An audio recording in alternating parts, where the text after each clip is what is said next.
Halo sahabat Merdeka, berjumpa dengan saya Lulu Handayani dalam Top News Senin 3 Juni 2024. Berita pertama, Menteri Pertahanan Prabowo Subianto lantang dalam pidato hingga mengingatkan soal sikap berkhianat. Selanjutnya, heboh aturan tapera membuat DPR menyorot tajam karena membuat rakyat menjerit.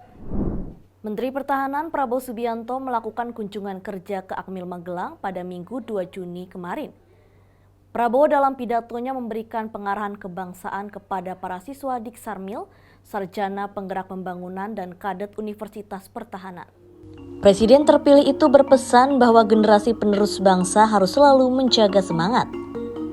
Sehingga generasi muda diminta untuk tidak pantang menyerah dan menerapkan prinsip-prinsip kepemimpinan. Mantan Danjen Kopassus itu mengaku kunjungannya ke Akmil untuk melihat perkembangan para siswa yang mengenyam pendidikan di Unhan. Prabowo mengaku telah membentuk fakultas baru ketika menjabat sebagai Menteri Pertahanan sejak 2019 silam. Di antaranya Fakultas Kedokteran hingga Fakultas Engineering dan fakultas lainnya.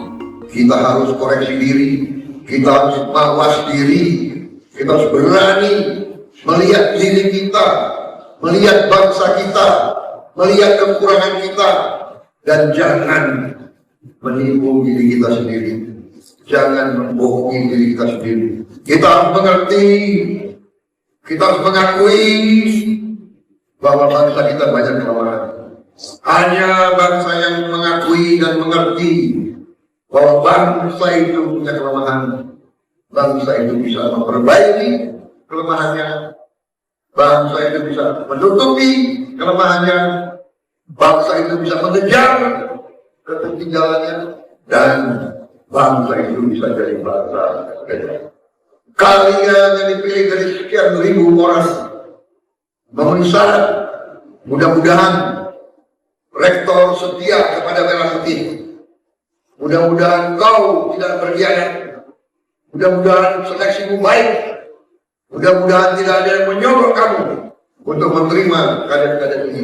Saya tidak peduli orang tuamu siapa, saya tidak peduli kau berasal dari mana, saya tidak peduli kau suku apa, saya tidak peduli kau agama apa, apakah bapakmu tukang cendol, petani, buruh, kau mampu atau tidak?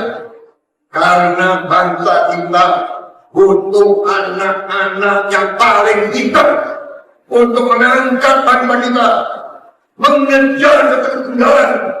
Saya berharap di antara saudara-saudara akan ada nanti yang bisa menemukan obat-obat terbaik untuk bangsa Indonesia. Saya berharap ada di antara kau insinyur-insinyur nanti bisa membuat mobil, membuat pesawat terbang, membuat kapal. Kita butuh ahli-ahli yang hebat-hebat. Itu yang diharapkan.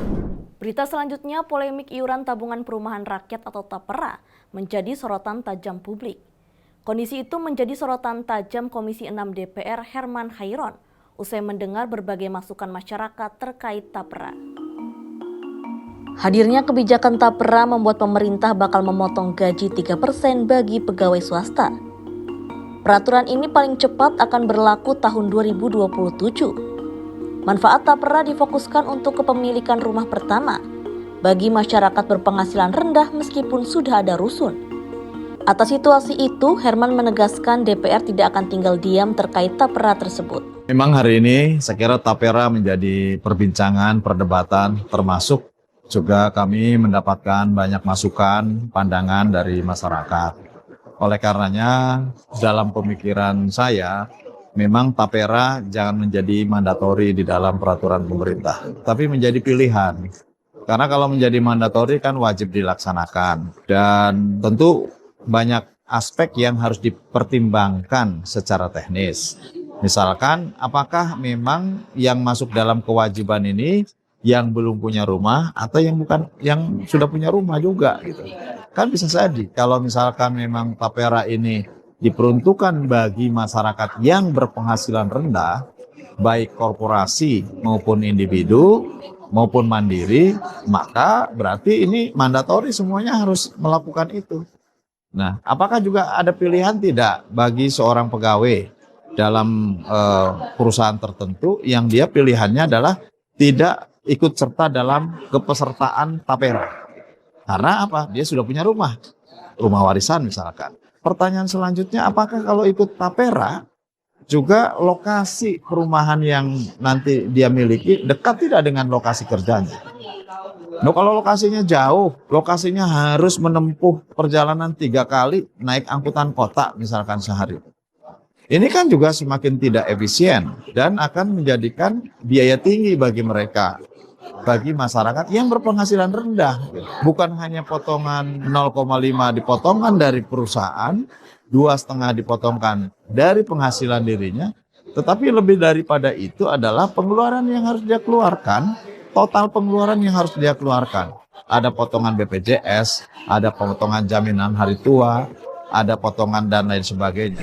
Demikian informasi kali ini bersama saya, Lulu Handayani. Simak berita lainnya hanya di merdeka.com.